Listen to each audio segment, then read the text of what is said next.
Hello, good morning class 10th। हम लोग कर रहे थे आपका कविता नंबर 14 भिक्षुक, जिसे लिखा है सूर्यकांत त्रिपाठी निराला जी ने। इनका जीवन परिचय हम लोग पढ़ चुके हैं बच्चों। ये एक क्रांतिकारी कवि थे। तो ये सामाजिक दोषों के ऊपर लिखा करते थे। तो जो इनकी एक रचना है भिक्षुक, इसमें ये क्या बता रहे, चलिए देखते हैं बच्चों। प्रस्तुत कविता में कवि ने भिक्षुक की दुर्दशा का बहुत ही करुण चित्रण खींचा है। भिक्षुक कहा जाता है मांगने वाले को, जो मांग के अपना गुजर बसर करते हैं। इस कविता में उन्होंने उसका बहुत ही करुण चित्रण दिया है, एक मांगने वाले की दशा के बारे में बताया है। शारीरिक कमजोरी तथा पेट भर खाना न मिलने के कारण उसके पेट पीठ दोनों मिलकर एक हो गए हैं। मांगने वाला जो है उसकी इतनी बुरी दशा है कि उसका शरीर बहुत कमज़ोर हो चुका है और उसका पेट और पीठ मिलके एक हो गए हैं। पेट का पता नहीं चलता शरीर पे। वे एक हाथ से पेट मलता हुआ दूसरा हाथ मांगने के लिए आगे बढ़ाता है। उसकी दशा आवारा कुत्ते से भी दयनीय है।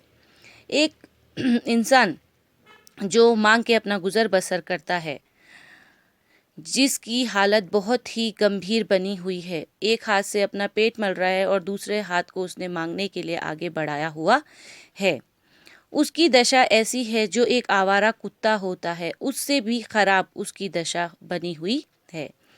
तो मैंने इसको दो भागों में बराबर बराबर बांटा है। आज हम इसका पहला भाग पढ़ेंगे। देखिए पहले भाग पे क्या है बच्चों।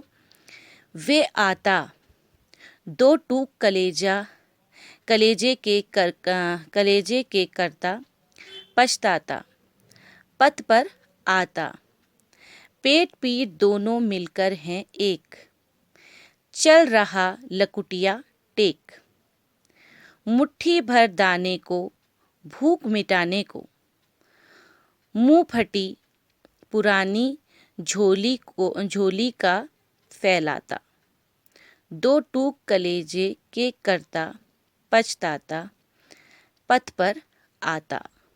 देखो,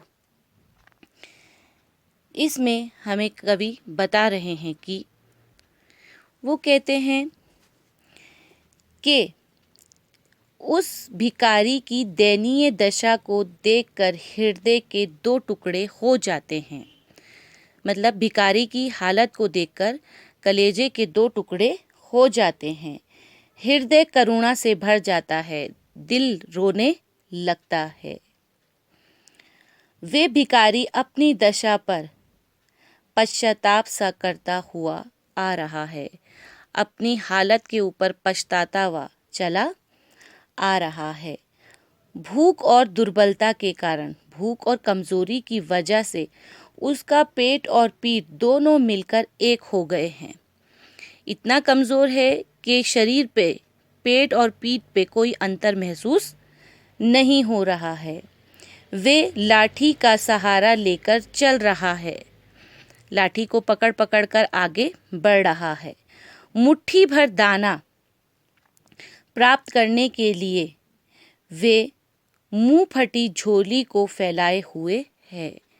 एक मुट्ठी अनाज किसी से उसे दान के रूप में मिल जाए, वे अपने जो उसने थैला उठाया हुआ है, जिसका मुंह फटा हुआ है, उस थैले को सबके आगे फैला रहा है। तो देखिए बच्चों, इसमें एक मांगने वाले की क्या दशा हो जाती है उसके बारे में वर्णन किया गया है। तो यहाँ तक मैंने आज आपको समझाया। ये सेकंड पार्ट हम इसका कल पढ़ेंगे। एक बार वापस इसको दोबारा रिपीट कर लेते हैं। वे आता दो टूक कलेजे के करता पछताता पथ पर आता, पेट पीठ दोनों मिलकर हैं एक, चल रहा लकुटिया टेक, लकुटिया पहले भी बताया था लाठी को कहा जाता है, मुट्ठी भर दाने को भूख मिटाने को, मुंह फटी पुरानी झोली का फैलाता, दो टूक कलेजे के करता पछताता पथ पर आता। तो आज आप लोगों का यही होमवर्क है, मेहरबानी इसको आप लोग भी साथ में रीडिंग करेंगे। आज आप लोग को इसी को याद करना है बच्चों। तब तक के लिए घर पे रहिए, सेफ रहिए और अपना जो काम दिया जा रहा है जिस किसी भी सब्जेक्ट में है उसे पूरा करते जाइए। तब तक के लिए खुदा हाफिज़।